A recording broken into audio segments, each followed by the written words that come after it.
Hello everyone, তোমাদের সবাইকে জানাই গুড মর্নিং। আশা করি তোমরা সবাই খুব ভালো আছো।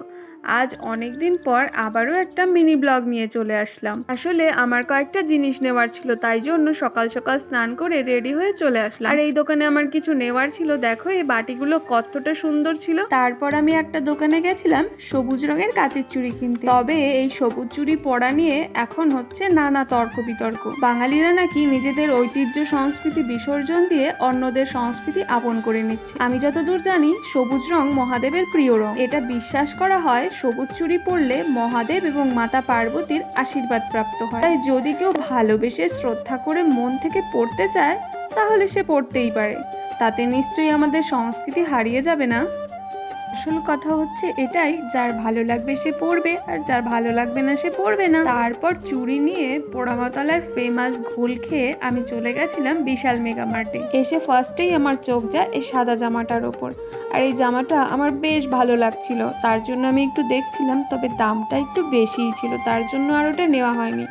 তারপর ঘুরে ঘুরে আমি সবকিছু দেখছিলাম আর কি। এই বিশাল মেগা মার্টে সবকিছু অনেক রিজনেবল প্রাইসে পাওয়া যায়। যেমন দেখো এই জামাটার দাম ছিল 599। তারপর আমি সবটা ঘুরে ঘুরে দেখছিলাম। তবে জামা কাপড়ের যে কালেকশনগুলো ছিল সেগুলো আমার অতটাও পছন্দ হয়নি। আমার চোখ ওই সাদা জামাটার মধ্যেই আটকে ছিল, তার জন্য আমার মনে হয় আর কিছু ভালোই লাগছিল না।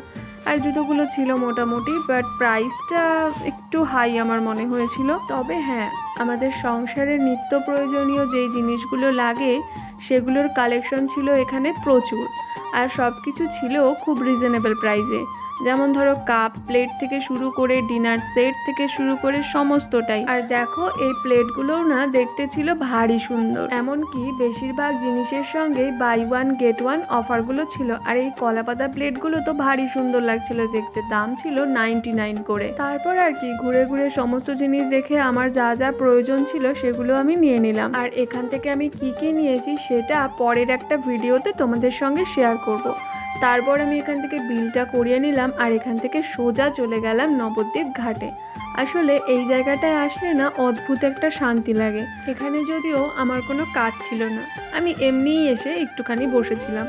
আর তারপর এখান থেকে আমি কিনবো আজকে একটা গোলাপ ফুল। এই জুঁই ফুলের মালাগুলো দেখো ঠিক কতটা সুন্দর লাগছিল। এগুলো তো আমার এখন প্রয়োজন ছিল না, তাই আমি এখান থেকে একটা নিয়েছিলাম হলুদ রঙের গোলাপ। তারপর ওখান থেকে গেছিলাম অ্যাপেলো ফার্মেসিতে, দুটো ফ্লোর ক্লিনার, একটা হ্যান্ড ওয়াশ আর একটা হোয়াইট ওয়েপস নিয়ে চলে এসেছি বাড়ি। আর বাড়ি এসে গেছিলাম গুনগুনকে পড়াতে। দেখছি আকাশটা একেবারে কালো হয়ে গেছে। ভিডিওটা এখানেই শেষ করছি। সবাই ভালো থেকো, সুস্থ থেকো, টাটা।